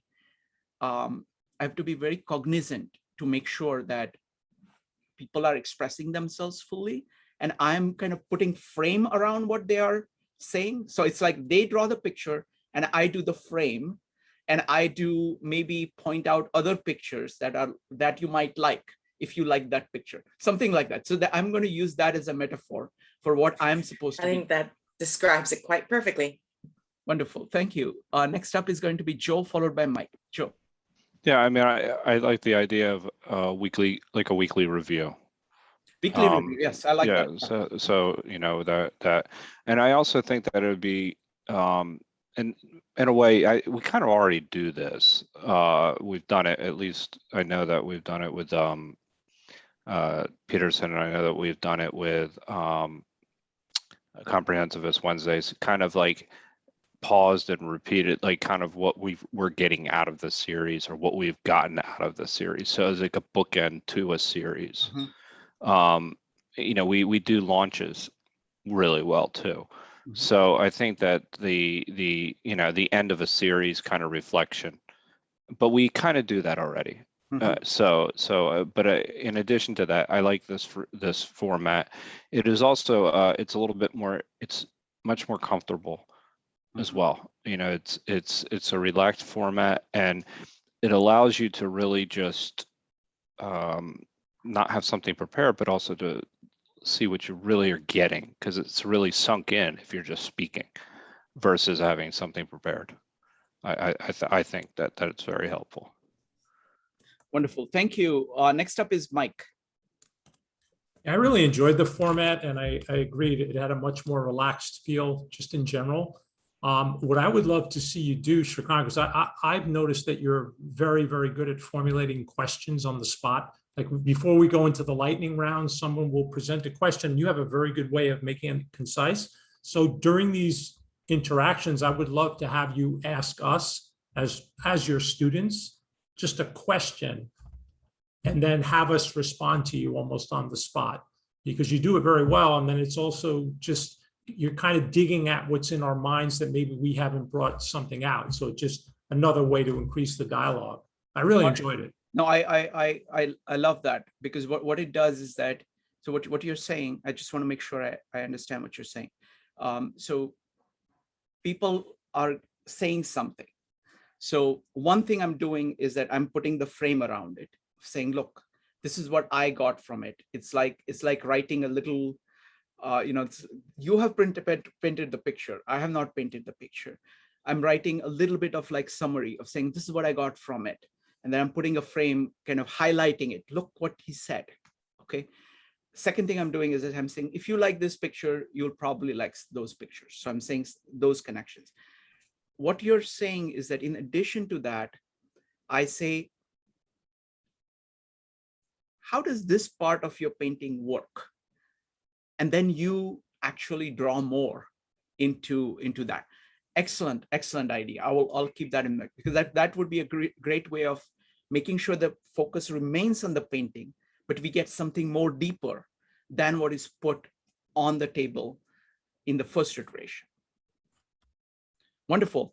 All right, folks, thank you so much. This was very delightful. For me, I think this is a wonderful format. I think I just love it.